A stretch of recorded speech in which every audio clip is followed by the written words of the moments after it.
জাহান্নামীদেরকে যখন জাহান্নামে ফেলা হবে তখন জাহান্নামের কঠিন ভয়াবহ আযাব দেখে তারা একেবারে হতবিম্ব হয়ে যাবে। তারা চিৎকার চেঁচামেচি আর্তনাদ করা শুরু করবে। তারা আল্লাহর কাছে বারবার বলতে থাকবে, আল্লাহ আল্লাহ আরেকটা সুযোগ দাও, আরেকটা সুযোগ দাও, আরেকটা সুযোগ দাও। আর এবার দুনিয়াতে গিয়ে আর কখনোই প্রত্যেকটা মুহূর্ত, প্রত্যেকটা সেকেন্ড, প্রত্যেকটা সময় আমরা কি করবো, আল্লাহ তোমার জিকির, তোমার ইবাদতের বাইরে কোনো কিছুই করব না, দুনিয়াদারি সমস্ত কিছু ছেড়ে দেবো। আল্লাহ তুমি আমাদেরকে মাফ করে দাও, আমাদেরকে একটা বারের জন্য সুযোগ দাও। কঠিন ভয়াবহ আযাব দেখে তারা এরকম বারবার আর্তনাদ করতে থাকবে, চিৎকার করতে থাকবে আর বলতে থাকবে, আল্লাহ একটা বারের জন্য সুযোগ দাও, একটা বারের জন্য সুযোগ দাও। এরকম বারবার বলতে বলতে তারা যখন দেখবে যে না কোনো ধরনের উত্তর আসতেছে না, সাড়া আসতেছে না, তখন তারা বলবে, হে আল্লাহ আল্লাহ আল্লাহ আমাদেরকে দুনিয়াতে আর যা পাঠানোর দরকার না, আল্লাহ তুমি আমাদেরকে মৃত্যু দিয়ে দাও। এই কঠিন ভয়াবহ আযাব, কেমন আযাব, অ্যাট এ টাইম একটা মানুষের উপর 17 থেকে 19টা আযাব অ্যাট এ টাইম চলতে থাকবে। এই কঠিন আযাবটা তারা যখন ভোগ করা শুরু করবে, তারা চিৎকার, তারা আযাব আর ভোগ করতে না পারলে তারা বারবার চিৎকার করতে করতে করতে করতে আল্লাহর কাছে চাইবে, আল্লাহ আল্লাহ দুনিয়াতে যদি নাও প্রেরণ করো, আমাদেরকে মৃত্যু দিয়ে দাও, আল্লাহ আমরা সহ্য করতে পারতেছি না, আল্লাহ আমরা সহ্য করতে পারতেছি না। এরপরেও কোনো ধরনের আযাব না, কোনো ধরনের আযাবের পরে কোনো ধরনের যদি আওয়াজ না আসে, তখন তারা কি বলবে, হে আল্লাহ আল্লাহ আযাব তো দিচ্ছ, আল্লাহ আল্লাহ দুনিয়াতে তো প্রেরণ করবে না, আল্লাহ মৃত্যু তো দিবে না, তখন তো আল্লাহ আল্লাহ অন্তত একটু আযাব কমায় দাও। টানা 17 থেকে 19টা আযাব আল্লাহ আমরা ভোগ করতে পারতেছি না। নামাজ পড়ে নাই, নামাজের জন্য আযাব দেওয়া শুরু করছে। কোরআন শরীফ তিলাওয়াত করেন নাই, কোরআন শরীফের জন্য জিকির আজগার করেন নাই, জিকির আজগারের জন্য সুদ খেয়েছেন, ঘুষ খেয়েছেন, যত প্রকার সমস্ত কিছু এট এ টাইম আপনাকে দেওয়া হবে, একটার পর একটা, একটার পর একটা, এভাবে না একসাথে আপনাকে এইভাবে আযাব দেওয়া হবে। জ্বলতে থাকবে, মাথার উপর চূর্ণ বিচ্ছিন্ন করে দেওয়া হবে, কেটে আপনাকে টুকরো টুকরো এইভাবে করে আপনাকে বারবার বারবার বারবার শুধু কি করবে, আযাব দিতে থাকবে। 3টা বারের জন্য বারবার, একবার প্রথমবার কি করবে, দুনিয়ার জন্য আসার জন্য কাকুতি মিনতি করবে। দ্বিতীয়বার যখন এই দুনিয়ার জন্য যদি না হয়ে যায়, তারপরে দ্বিতীয়বার তো বলা হবে আমাদেরকে মৃত্যু দিয়ে দাও। ওইটাও যখন ডিনাই করা হবে, তখন তৃতীয়বার বলবে, আল্লাহ আযাবটা অন্তত কমায় দাও, আমরা তো সহ্য করতে পারতেছি না। আল্লাহ ক্ষুধার জ্বালায়, তৃষ্ণা জ্বালায় তারা বারবার বারবার চিৎকার আর্তনাদ করতে থাকবে আর বলবে, আল্লাহ আল্লাহ মাফ করে দাও, ক্ষমা করে দাও, ক্ষমা করে দাও। কোনো কিছু শত শত বছর এইভাবে আযাবের পরেও তারা কোনো ধরনের কুল না পেয়ে জাহান্নামের যে প্রহরীরা আছে, 19 জন প্রহরী আছে, এই প্রহরীদের কাছে যাবে, গিয়ে বলবে, হে ভাই আমাদেরকে একটু দয়া করতে বলো, আল্লাহকে আমাদেরকে একটু রহমত করতে বলো, আমাদেরকে রক্ষা করতে বলো, তোমরা একটু বলো না, আমাদের কথা তো আল্লাহ শুনতেছে না, তোমরা একটু বলো, তোমরা তো ফেরেশতা, তোমাদের কথা আল্লাহ অবশ্যই শুনবে, তোমরা একটু বলো, আমাদের আযাবটা একটু কমায় দিতে, আমরা আর পারতেছি না। তখন ওই প্রহরীরা বলবে যে, হে বান্দারা, তোমাদের কাছে কি কখনো জীবনের কোনো একটা মুহূর্তে কখনো নবী রাসূল আসে নাই? তোমাদেরকে কি কখনো সতর্ককারী কোনো ব্যক্তি আসে নাই? তোমাদেরকে কি এই কথা, আযাবের কথা বলা হয় নাই? তোমাদেরকে কি জান্নাত জাহান্নামের কথা বলা হয় নাই? তোমাদেরকে কি বলা হয় নাই যে দুনিয়াটা ক্ষণস্থায়ী, একদিন চলে যাইতে হবে, বলে নাই তোমাদেরকে? তখন ওই আযাবের ফেরেশতাদের এই কথাটা শুনে বান্দারা বলবে, হ্যাঁ আমাদের কাছে আসছিল, অনেক সতর্ক করছিল, অনেকভাবে বুঝিয়েছে, এভাবে না হইলে ওভাবে, ওভাবে না হলে এভাবে আমাদেরকে বুঝাইছে, কিন্তু আমরা বুঝি নাই।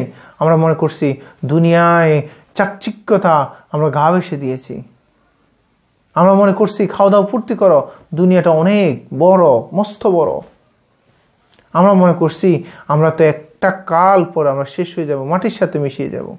দুনিয়াতে আমরা এটা ভাবি নাই যে আমাদেরকে যে আল্লাহ আমাদের কোনো অস্তিত্ব ছাড়া আমাদেরকে তৈয়ার করছে, সেই বান্দার অস্তিত্ব ছাড়া যদি মালিককে তৈয়ার করতে পারে, সেই বান্দাটাকে এখন অস্তিত্ব আছে, এটা বিলীন হয়ে যাওয়ার পর বুঝি ওইরকম একেবারে অবয়ব ওই মালিকটা তৈয়ার করতে পারবে না। আমরা এটা মাথার মধ্যে আমার ধরে নাই, শয়তানের ধোঁকা পড়ে দুনিয়ায় চাকচিক্যটা গা ভেসে দিয়েছি।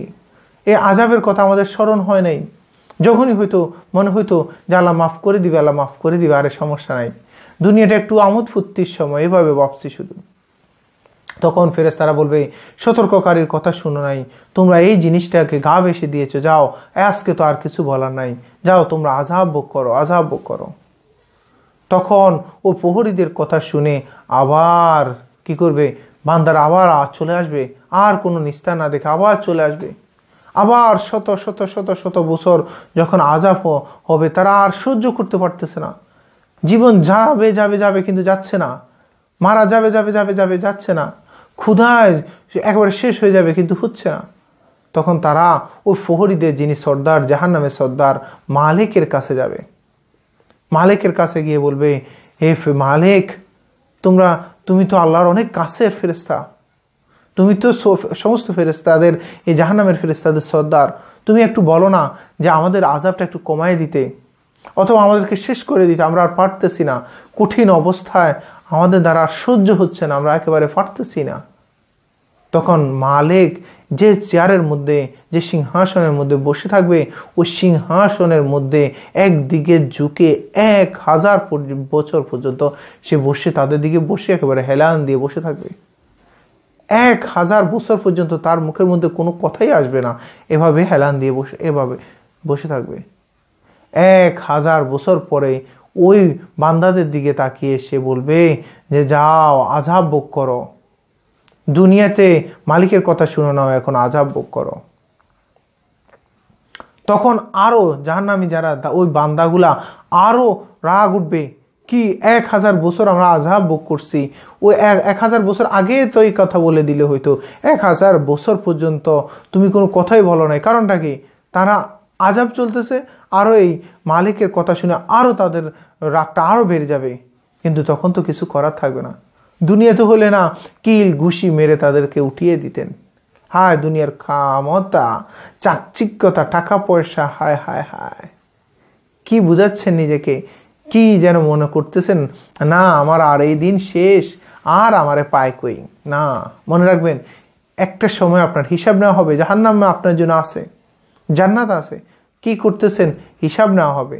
মন চায় জিন্দিগিতে চলতেছেন তো চলতেছেনই, কে আপনাকে পায়। একটা সময় আপনাকে অবশ্যই আল্লাহ পাকড়াও করবে, ধরে, তখন কি অবস্থা হবে? যখন এরকম আযাব ভোগ করতে করতে আর পারতেছেন না, শত শত বছর আবার চলে যাবে, এরপর ফাইনালি শেষ মুহূর্তে আল্লাহর কাছে আবার চাইতে চাইতে চাইতে চাইতে এরকম চিৎকার চেঁচামেচি, যার কোনো তো জায়গায় নেই, ফেরেশতাদেরকে চেয়ে ফেললেন, জাহান্নামের যিনি প্রহরী, ওদের শেষের পরে যিনি সর্দার, ওনার কাছে চেয়ে ফেললেন।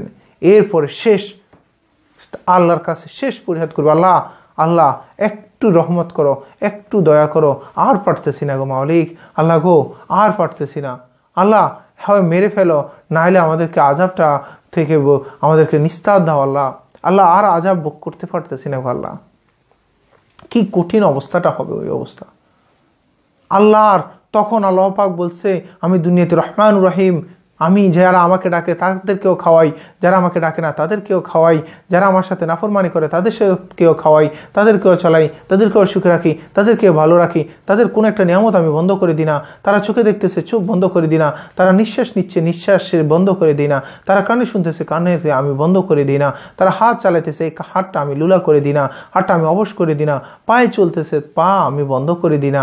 তাদের আমি, কারণ কি, আমি দুনিয়াতে রহমানুর রহিম, যে আমাকে ডাকে তাকেও আমি যেমন খাওয়াই, যে আমাকে ডাকে না তাকেও আমি খাওয়াই, যে আমাকে ডাকে তাকে আমি যেরকম চালাই, যে আমাকে ডাকে না তাকে আমি সেরকম চালাই, যে আমার সাথে নাফরমানি করে তাকেও আমি সুখে রাখি, ভালো রাখি, কারণ আমি দুনিয়াতে রহমানুর রহিম। কিন্তু আখিরাতে আল্লাহ পাক রহিম হয়ে যাবেন। রাহিম মানে কি? যারা আল্লাহকে ডাকছে, যারা আল্লাহকে স্মরণ করছে, যারা আল্লাহর সাথে নাফরমানি করে নাই, যারা আল্লাহর সাথে শরীক করে নাই, যারা ইবাদত বন্দেগীর মধ্যে দুনিয়াটাকে সময় কাটাইছে, ওদেরকে শুধু আল্লাহ পাক রহমত করে জান্নাত দাখিল করবেন। যারা আল্লাহর নাফরমানি করছে তাদেরকে আল্লাহ পাক জাহান্নামে ফেলে দিবেন। ওইটাকে বলা হয় রাহিম। আল্লাহ যারা প্রাপ্য, বিন্দুমাত্র আল্লাহ পাক পবিত্র কোরআনের মধ্যে বলতেছেন যে যাররা পরিমাণ যদিও তুমি যদি নেক কাজ করো এটারও বিনিময় পাবা, যাররা পরিমাণ বদ হইলে ওইটারও তুমি বিনিময় পাবা। তুমি কি করবা, তোমার ডিসিশন। ভালো চলবা না খারাপ চলবা, দুনিয়ার চাকচিককে ঘা ভেসে দিবা, নাকি আমার কুদরতি পায়ের উপর সেজদা পড়ে যাবা, তুমি ডিসিশন নাও। ওই রহমানুর রহিম তিনি যখন ওই কবরের পরে, যখন হাসরের ময়দানে, যখন জাহান্নামে রাহিম হয়ে যাবেন, তখন আল্লাহর কাছে বারবার চাওয়ার পর তখন আল্লাহ পাক বলবে, হেই কি দুনিয়াতে বারবার তোদের জন্য এত নিজাম ঠিক করলাম, এত কিছু করলাম, তোদের রিজিকের দায়িত্ব আমি নিয়ে গেলাম, যে সমস্ত জিনিসগুলো তোদের দরকার সব আমি দিয়ে দিয়েছি। 18,000 মখলুকাতের মধ্যে লক্ষ লক্ষ প্রজাতির সবাইকে তোদের জন্য আমি রাখলাম। একটা হাতি দৈনিক 200 কেজি খাবার খায়। একটা হাতি না, দুনিয়া এটা কত শত শত হাতি দ্বারা ভরপুর করে রাখছে শুধু দুনিয়ার নিজাম ঠিক রাখার জন্য। একটা তিমি 1 টন 2 টন চিংড়ি, গলদা চিংড়ি খায়। একটা তিমি শত শত হাজার হাজার তিমি সাগরের মধ্যে। আল্লাহু আকবার। এই সমস্ত কিছু শুধু এইগুলা না, বড় থেকে ছোট, ক্ষুদ্র থেকে পিপিলিকা থেকে শুরু করে সমস্ত কিছু আমাদের জন্য, আমাদের সেবা করার জন্য, আমাদের এই দুনিয়ার প্রাকৃতিক সৌন্দর্য রক্ষা করে আমাদেরকে ঠিক রাখার জন্য, পুরা যেটাকে ইকোসিস্টেম, ওই সিস্টেমটা ঠিক রাখার জন্য আল্লাহ পাক লক্ষ লক্ষ প্রজাতিকে আল্লাহ রাখছে। আর সেই রাখার এত নিজাম ঠিক রাখার পরেও এখানেও শেষ দেন নাই, আমাদেরকে হেদায়েতের জন্য আল্লাহ পাক 1.25 লক্ষ অথবা 1 লক্ষ বা 2,24,000 পয়গম্বর বা এর থেকেও বেশি পয়গম্বর পাঠাইছে। তাদের কথা না শুনে আমরা দুনিয়াতে মন চায় জিন্দিগিতে চলতেছিলাম, মন চায় জিন্দিগিতে মনে করছি না এই শেষ, আর আমার মালিক পায় কই, কোথায় উনি আমার আবার পাবে। এত নাফরমানি করছি যে পয়গম্বরগুলা, যে নবীগুলাকে আল্লাহ পাক পাঠাইছে, এক রাত্রে বনি ইসরাইলা তারা 1,000-এর অধিক নবীকে একসাথে হত্যা করেছে। নাউযুবিল্লাহ, নাউযুবিল্লাহ। হায় হায় হায়, কি একটু চিন্তা করে নাই তারা।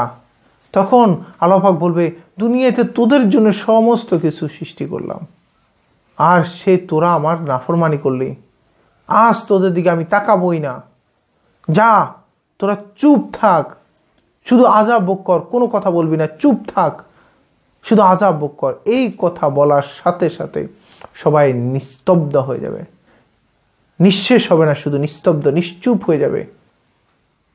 তাফসীরের মধ্যে আসছে, ওই অবস্থায় আল্লাহ যখন বলবে চুপ থাক, কোনো কথা বলবি না, এই কথা বলার সাথে সাথে সমস্ত জাহান্নামবাসীগুলা তারা আওয়াজ করবে ঠিকই, কিন্তু তাদের আওয়াজগুলা মানুষের মতো আর হবে না, তাদের মুখে দিয়ে আর কথা বের হবে না, তাদের মুখে দিয়ে আর কোনো ধরনের সাউন্ড হবে সে, কিন্তু মানুষের মতো সাউন্ড হবে না। পশু, কুকুর, বিড়াল, শূকর, এই ধরনের চতুষ্পদ প্রাণীর মতো আওয়াজ শুরু হবে, যাই বলবে শুধু এরকম চিৎকার শোনা যাবে, কিন্তু মানুষের মতো আর কথা বলবে না। মালিকের নাফরমানি করছে তারা। হায় হায়, কি দেয় নাই আপনাকে, কি দেয় নাই আল্লাহ দুনিয়াতে আপনাকে, সমস্ত কিছু দিল, যিনি দিছেন তাকেই ভুলে গেলেন, তাকে একটু বারের জন্য চিন্তা করলে না, যে মালিকটা এত নিয়ামত দিয়ে আমাকে ভরপুর করছে, সেই মালিকটাকে আমি ভুলে গেলাম। মনে রাখতেছেন না যে আমার জন্য জান্নাত জাহান্নাম আছে, আমি মন চাইতেছে চুল এমনভাবে কাটাইলাম। হায় হায়, আমরা যার বাবা নাই সে না আরেকজনকে বাবা ডাকবে, যার মা নাই সে না আরেকজনকে মা ডাকবে, যার বাবা আছে মা আছে সেখানে অন্যকে মা বাবা ডাকতে যাবে, নিশ্চয়ই তার মধ্যে কোনো সমস্যা আছে। ঠিক তেমনি আমার রাসূল সমস্ত চুলের, মাথা চুলের আগা থেকে পায়ের তালু পর্যন্ত আমার রাসূলের সুন্নত আছে, সেই সুন্নতগুলা থেকে আমি আস্তে আস্তে সরে গিয়ে আমি কি করলাম, নাউযুবিল্লাহ, নাউযুবিল্লাহ, আমি বিভিন্ন বিধর্মীদের অবয়ব আমি ধারণ করলাম, আমার রাসূলটাকে বাদ দিয়ে আমি অবয়ব ধারণ করলাম, যাদের কাল কিয়ামতের ময়দানে তাদেরকে মহব্বত করার কারণে যদি আমাকে তাদের সাথে উঠানো হয়, হাসরটাও তো তাদের সাথে উঠানো হলে আমি তো জাহান্নামে তাদের সাথেই থাকতে হবে। একটু চিন্তা করি, জাহান্নাম আমাদের জন্য না, জাহান্নাম কাফেরদের জন্য, মুশরিকদের জন্য, বিধর্মীদের জন্য। কিন্তু আমি যে জাহান্নামের জন্য আমি কি করতেছি, আমি এভাবে চলতেছি, ফিরতেছি, জাহান্নামের সমস্ত কাজকর্ম করতেছি, আল্লাহ কি দেখে আমাকে জান্নাত দিবে বলেন? একটু সাবধান হন। জাহান্নামের জায়গা আপনার আমার না। যদি জাহান্নামে যাইতেই হয় আর কোনো ধরনের আমাদের কোনো কথাই থাকবে না, তখন আযাব আর আযাব, শত শত বছরের আযাব। আল্লাহ পাক আমাদের সবাইকে বুঝার তৌফিক দান করুক, যেন আল্লাহ পাক আমাদেরকে ঈমান নিয়ে আমলের সহিত কবরে যাওয়ার সে তৌফিক দান করুক, জাহান্নামীদের থেকে আল্লাহ পাক আমাদেরকে রক্ষা করুক। আসসালামু আলাইকুম ওয়া রাহমাতুল্লাহি ওয়া বারাকাতুহু।